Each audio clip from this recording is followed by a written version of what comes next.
Yes, very good morning, all. I hope I'm audible, and I hope you all are okay, happy, healthy, and safe.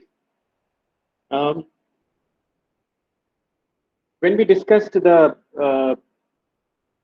story part in the last lecture, particularly story number two, A Sound of Thunder, and we also discussed the usage of future tense with the help of that story, if I'm not wrong. And I also told you to uh, find out or write sentences on your own describing the four future tense situations. We discussed all the four situations in the last class, and I told you to write sentences, minimum three sentences for each one of those situations. I hope you are ready with your sentences. We'll start with your sentences today. So I'm giving you a couple of minutes. Write down your sentences in the chat box right away.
All right, Ankit has shared his sentences.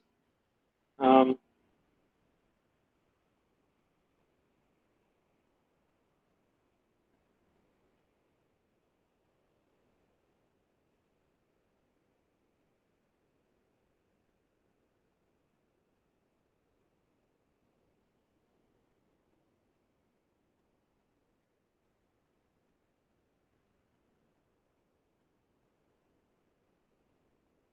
okay, Ankit, I would say that it's a very good attempt. First of all, uh, I'm really happy. I would say that you check your first sentence once again.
Kandarp is saying the query has been resolved. Very good, Kandarp.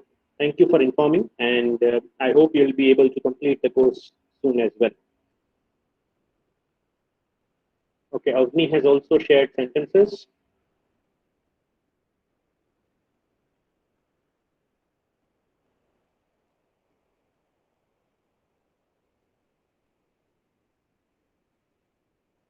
Avni, beta, you have prepared your sentences using the word pre-planned. That's not what I wanted.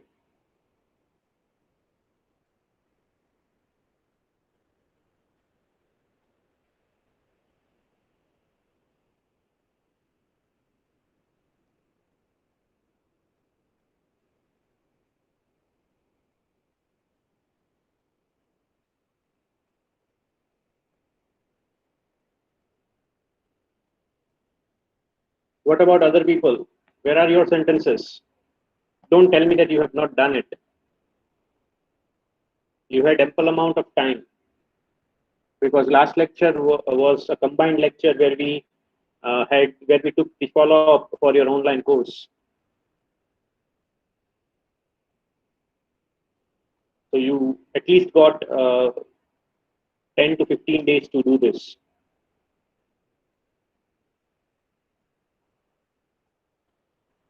Just to quickly remind you what we discussed regarding the future tense or future situations for that matter is that we already know that we can use will and shall for talking about future situations.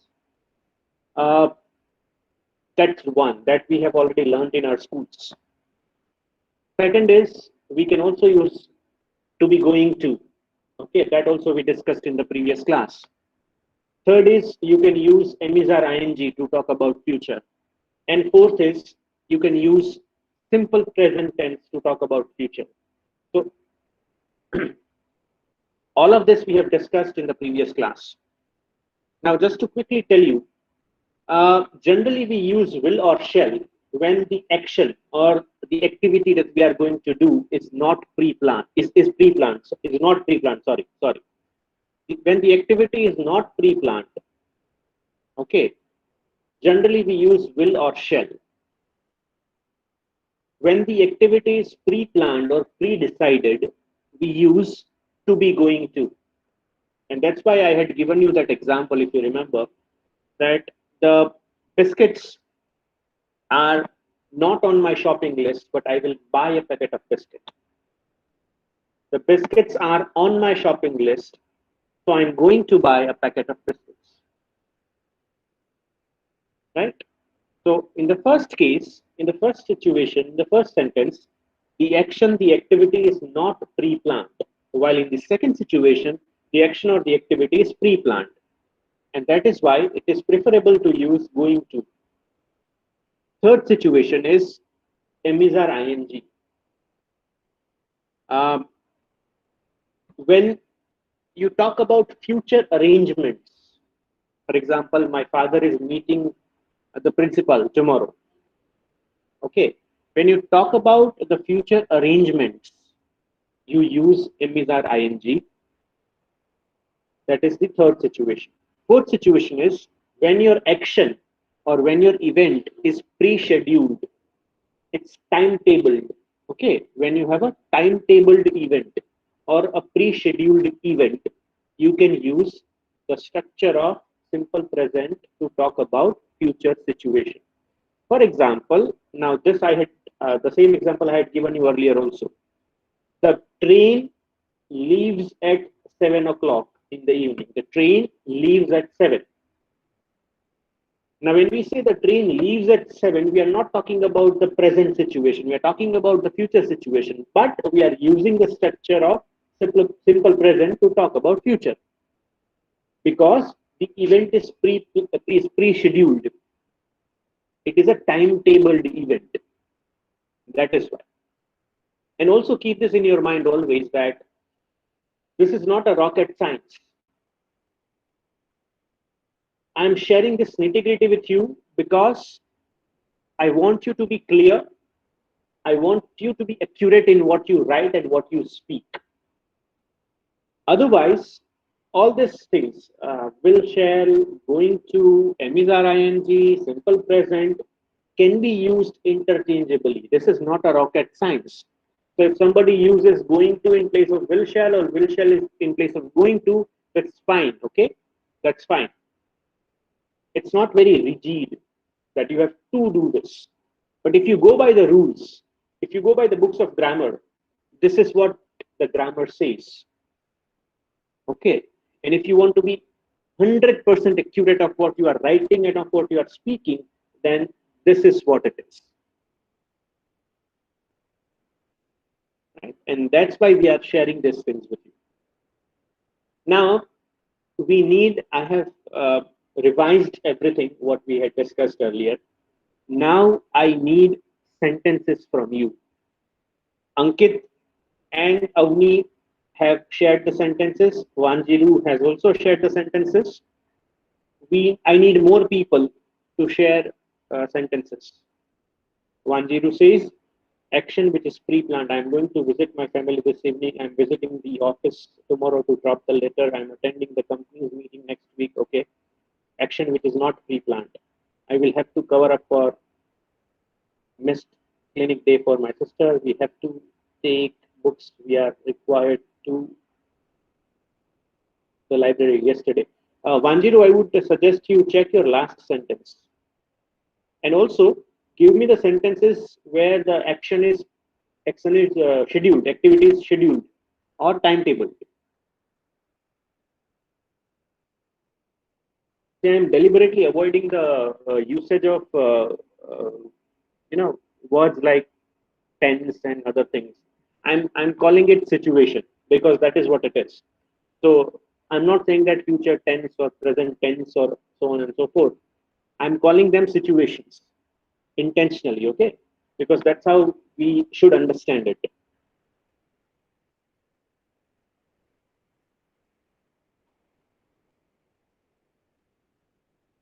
Yes, more sentences, please.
Okay, Wanjiru has shared one more sentences. Um, I might need to get some pills from the chemist since I missed today's clinic. Okay, good try. Now, this is something which I also wanted to share, that sometimes we use this words also, like may, might, etc., to talk about future. So, for example, I may watch a movie in the evening, right? So that is also there, but uh, that uh, cannot be cannot be considered directly into the banner of future tense. Okay, uh, I'm not sure whether you remember this word because you have learned it in schools. These are modal auxiliaries. Okay, in schools we used to say modal auxiliaries, right? So these are modal auxiliaries. Uh, may, might, can, right? Could, etc. So yes, uh, they can be used to talk about future situations, to indicate that something is going to happen in future, etc. So that's a good try, Vanjiru.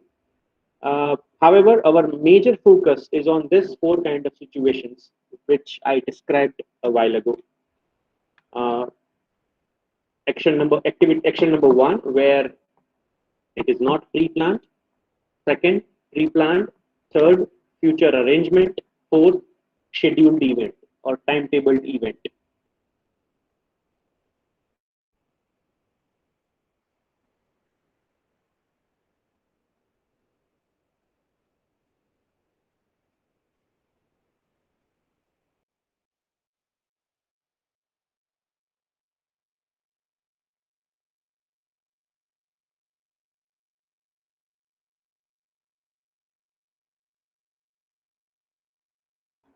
Yes, I wonder what other people are doing. Aarti, Dhruvisha, Pridaus, Sandar, Kushi, Krishna, Michael, Neelam, Nancy.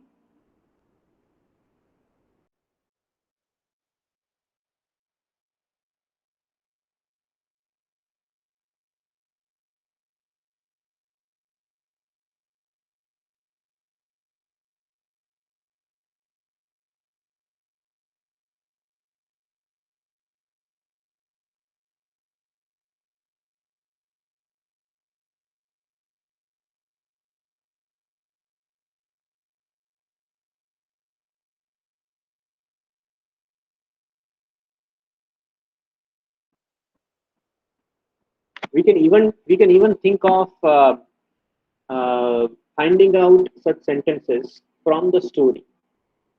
Okay, so you can also give it a try that you uh, keep the story in front of you right now. Try to find out these sentences, whether sentences with will shall or going to or ing, but all the ing sentences do not talk about future. Remember, all the ing sentences do not talk about future. You have to understand, because the ing structure or the ing sentences are basically used to talk about present situations. They are not generally used to talk about future situations. So we have to distinguish whether the ing sentence that we are reading talks about future or the present. Okay, so that can also be done. So I would suggest that keep the story with you right now in front of you and try to find out such sentences. At least try to find out sentences with will shall and going to, because there is no confusion.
Uh, a little here, a little error here would multiply in 60 million years. Yes, Manjiru, that is correct. This talks about future.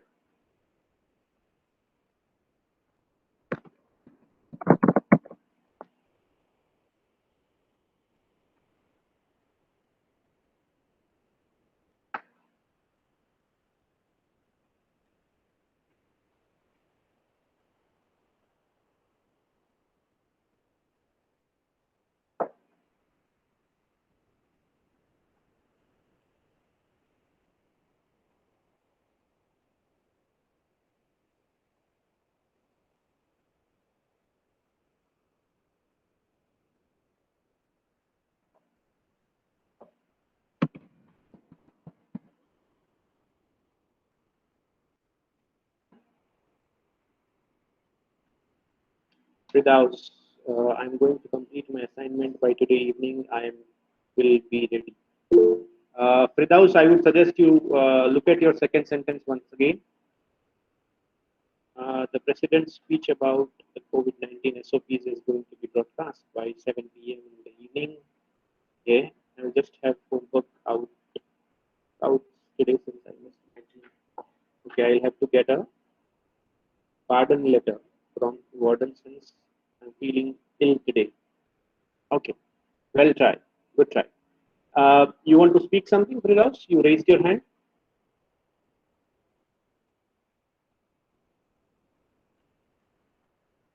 Okay.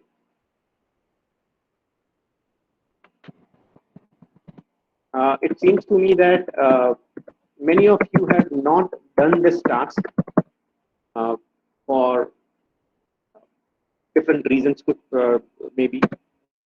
But now I have told you this time and again. Now I see no point in repetition, but I have to do my job. Uh,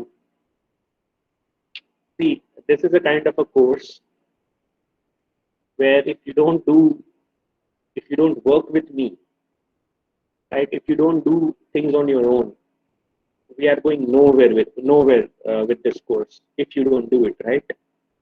So whatever I tell you to do it, understand that it is important, and that's why I'm telling you. I will not tell you anything which is not important or necessary to do.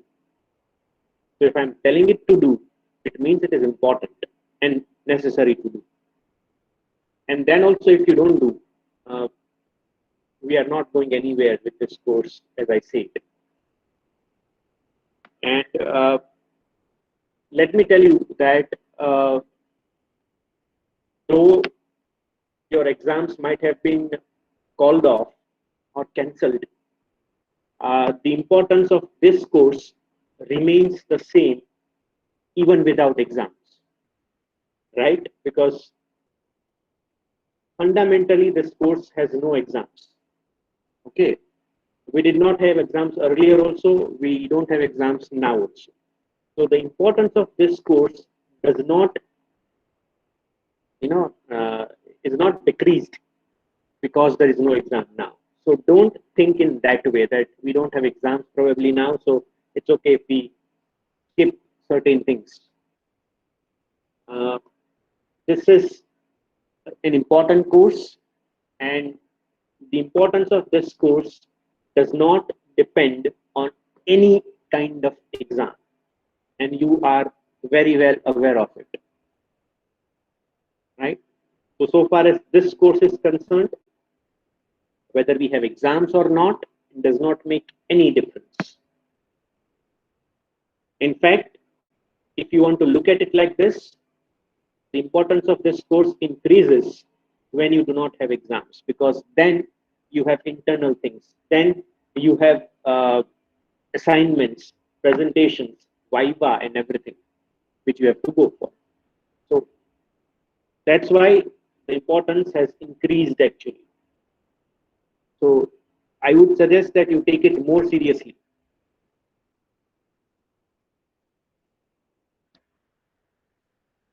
right? And whatever I tell you to do, you have to do.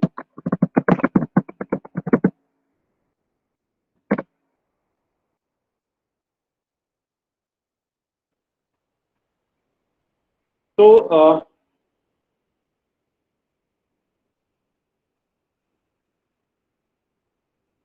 now we have talked about the future situations.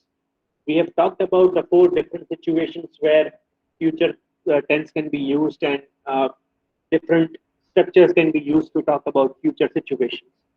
I hope you have understood. Now, if you observe, see, one of the best ways to learn language, any language for that matter, not only English, any language of the world, one of the best ways to learn that language is listening. I have told you this, and I'm sure other people have also told you this. But I would say that when you listen to the language, for example, when you listen to somebody speaking English or any other language which you would like to learn for that matter, when you listen to people using that language or speaking that language, I would go to the extent that you should not only listen to that language or you should not only listen to those people, but you should also observe the language while listening. Now, I'm very consciously using my words, observing the language. Okay, now what I mean by observing the language, it is when people use English, for example, in our case it is English, so we'll keep our discussion confined to English. So when people use English and when you listen to them, try to observe their language. Now, observe meaning try to observe the kind of words that they use, the kind of sentence structures that they use. Be vigilant about it, right? If you be vigilant about the kind of words, the kind of language, the kind of phrases, or the kind of language expressions people use when you are listening to them, believe me, my dear friends, you will learn a lot. So, listening is important, but along with listening, observe the language, okay, carefully, and do it deliberately. Observe it deliberately, intentionally. Okay, this person wanted to say this, and this is how he said it. This person wanted to describe something, and this is how he described it.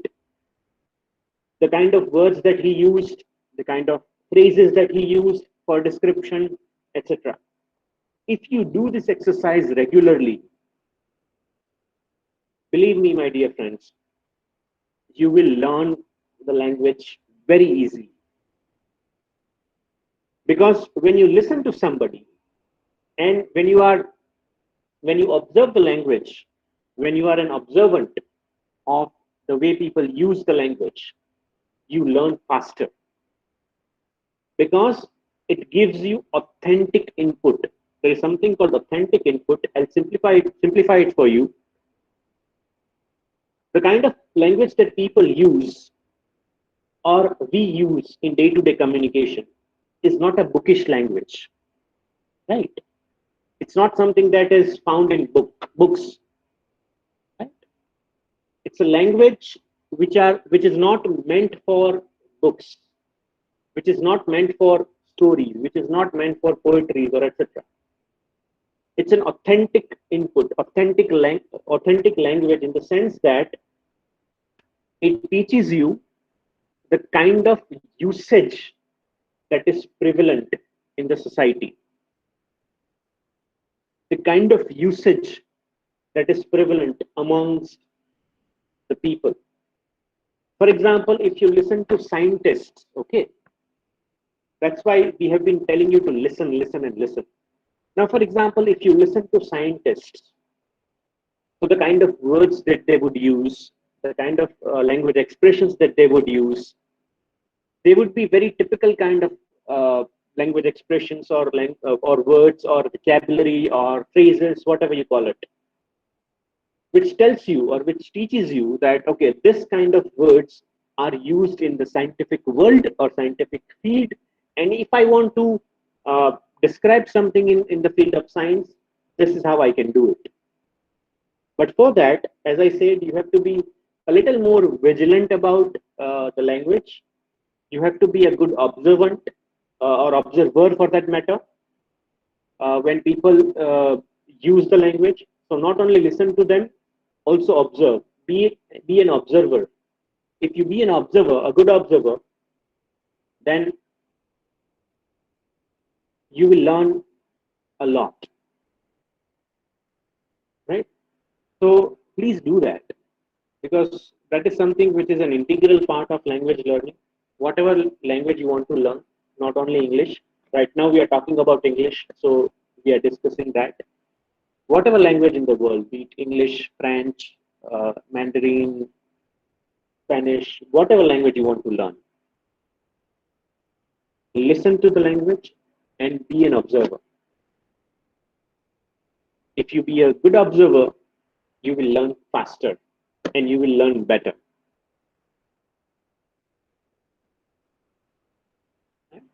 So please do that.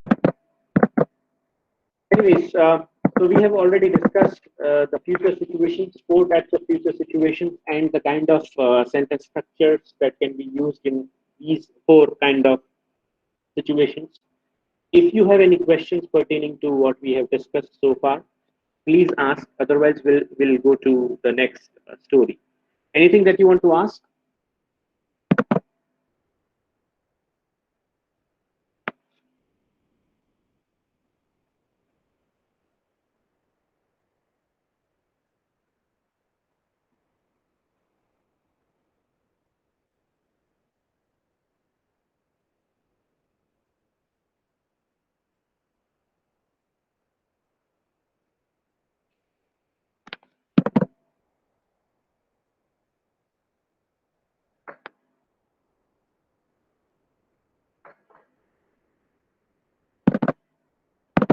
Okay, fine.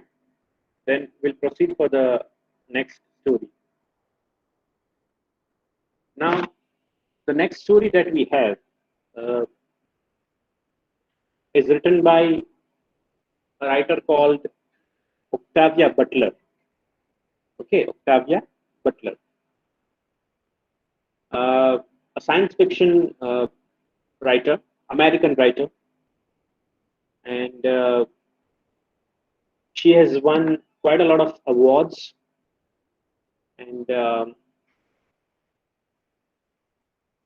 she has written quite a few interesting stories and novels. Okay. The story that we are going to deal with is called Speech Sounds. Now, this story has become even more important and relevant in today's times because it talks about a pandemic. Yes, right now we are also going through a very tough time due to this pandemic. The story also talks about a strange, a weird pandemic.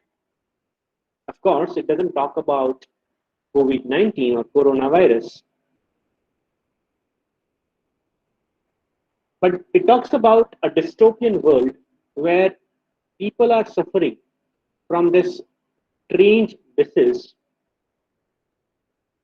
wherein people have started losing their ability to communicate, using their ability to use language. Now, imagine a situation where there is a virus which causes this kind of disability in people or amongst the people, where people are not able to speak. They are losing their ability to speak. They are losing their ability to communicate, to use language. Not only speak, they are even losing their ability to read and write.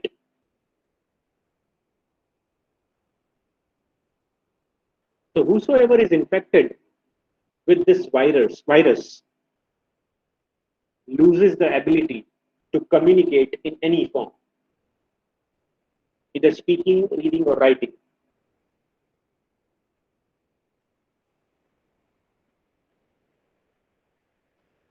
Isn't this interesting?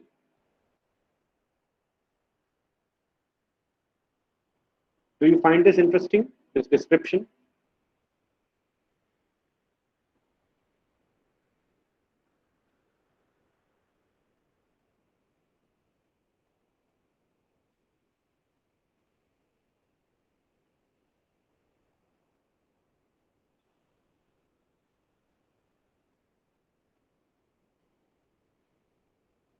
Now, okay, before we go further, can you imagine if we get infected with such a virus where we lose our ability to communicate? What would happen? You're not able to speak, you're not able to read or write.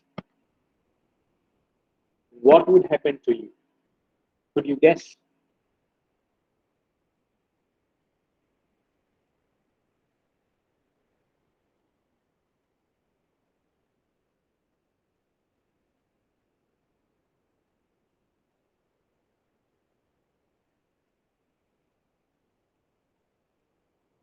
It's too sad. Yes, it is indeed. But imagine a situation where you have to face it.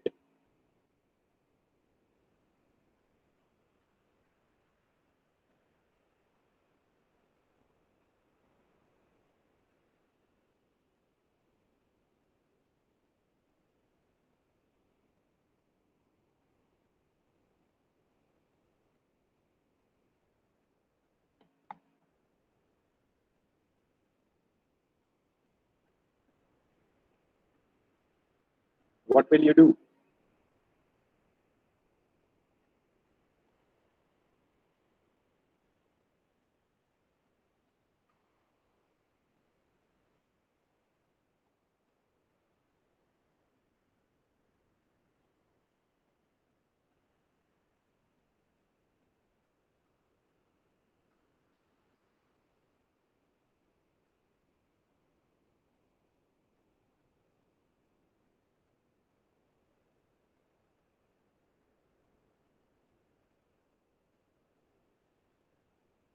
Is science and tech doing fine in that dystopian world?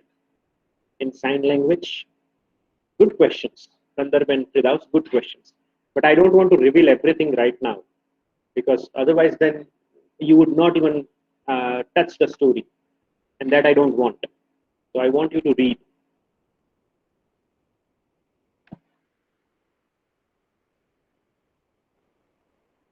But basically, the story talk about the possible situation. Okay, and this is what most of the science fiction actually do, uh, because uh, science fiction basically deals with possible situations, future possible situations. Okay, with a logic or with a rational.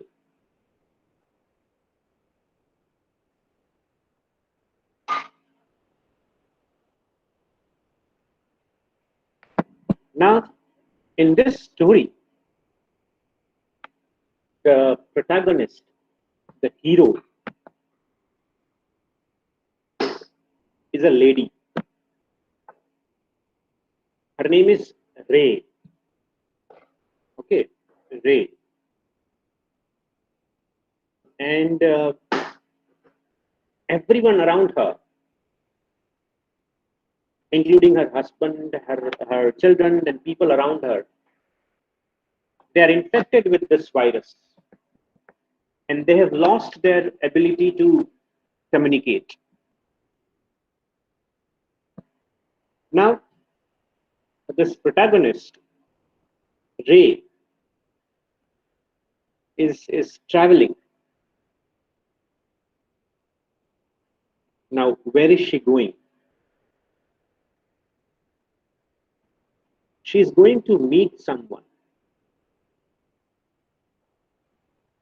Okay, she is going to meet her parents, but at the same time, she is scared. She's afraid because she doesn't know whether her parents would be able to speak or would be able to communicate, because she's not sure whether the parents are infected with the virus or not.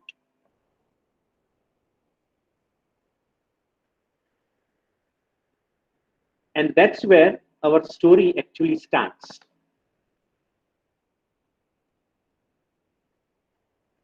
That this lady called Ray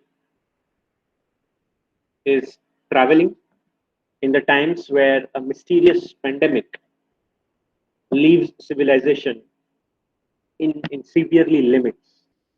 And it limits the human being's ability to communicate, as I said. There are some people who are deprived of their ability to read or write, while there are some people who have lost their ability to speak. Now, this lady Ray is in Los Angeles.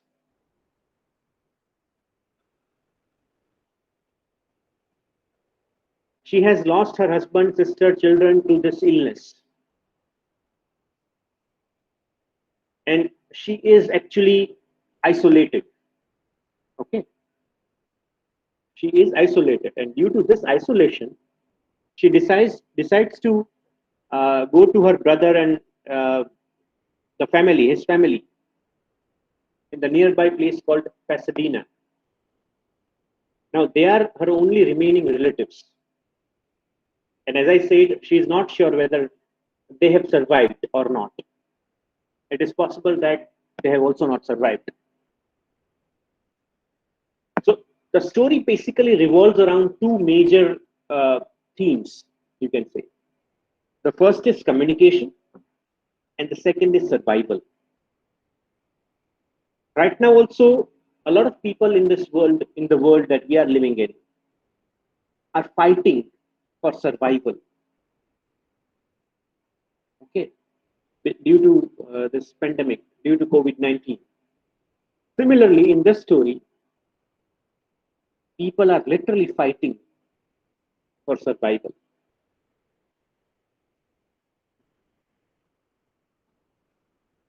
Something very interesting happens while she is traveling in the bus.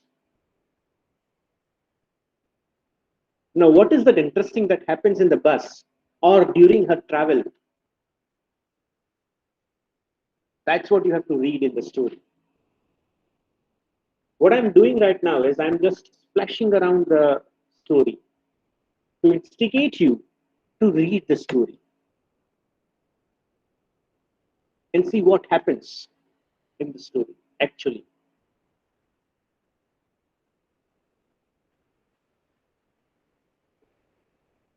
Right after this class, I will upload that story in your Google Classroom. I have already uploaded the story in the e-content on your portal. So you can go there and read also. I will also upload it in Google Classroom so that you can download it from there too and read. But when we meet tomorrow, I want you to complete this story. I mean reading. Okay. So when you come tomorrow, you should have read the story. I hope it is clear. Whether you understand everything in a story or not, that's a secondary thing. First thing is you at least go through the story once. Don't worry if you don't understand anything. Just go through the story so that you can understand, you can have some idea as to what is going on in the story. Don't worry if you don't understand everything.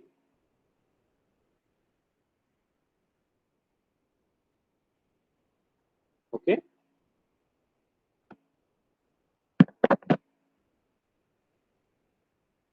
Is that understood?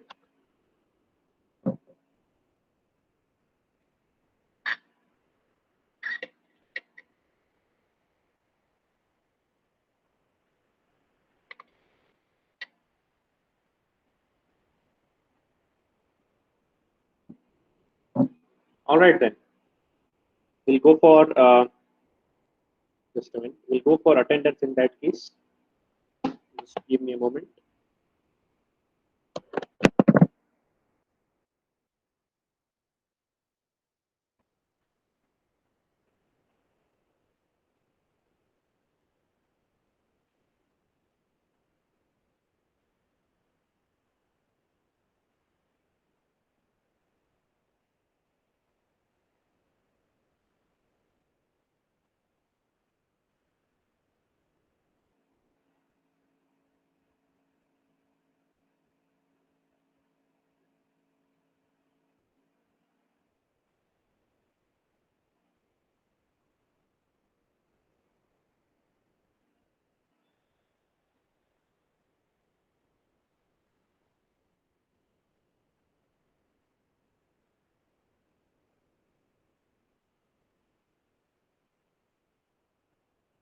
Okay, first of all, only chemistry students would write their attendance details in the chat box. Only chemistry students.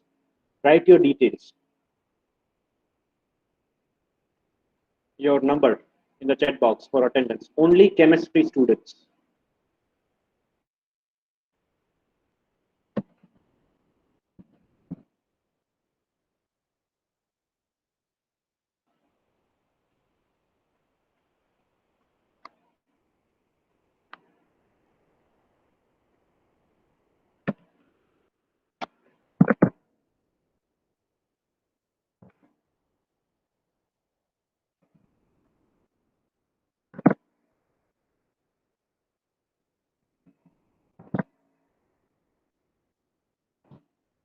Okay.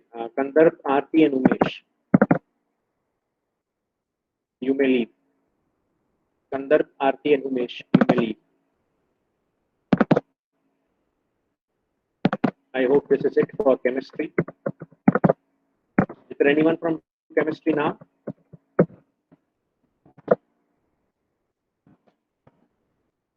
Yes, of me.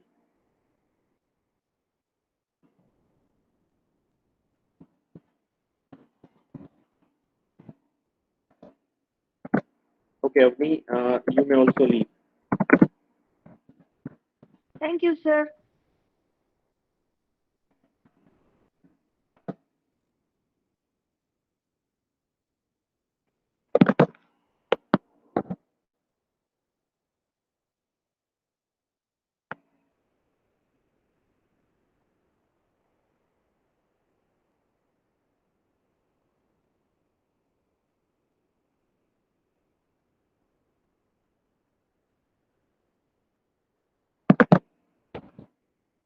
Now, all the microbiology students, please write your number, write your details.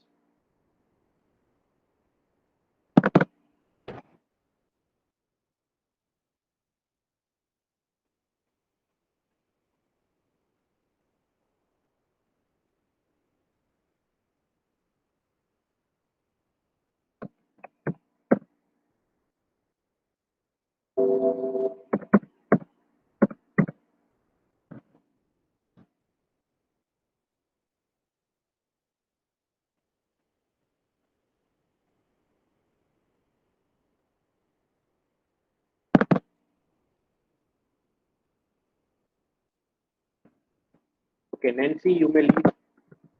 Vivisha, you may leave.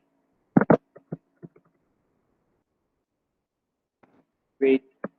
Nancy and Vivisha, you may leave. Other people should wait.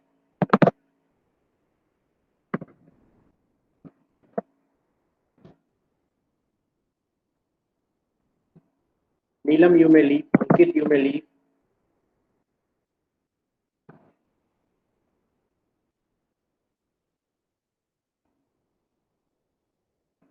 Viral, you may leave.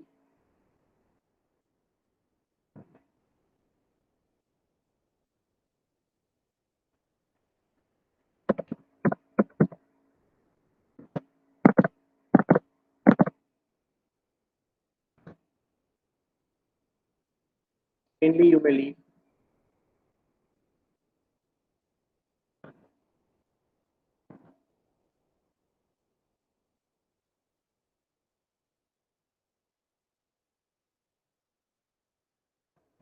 Firdaus, you may leave. Krishna, wait 1 minute.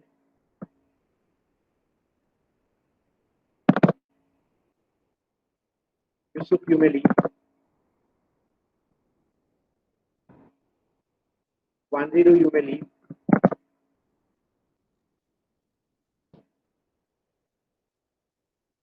Celestine, you may leave.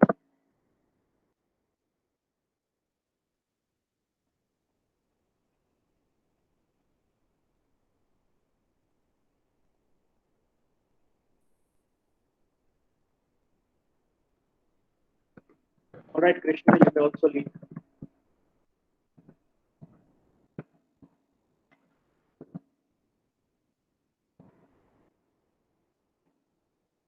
Michael, you may also leave.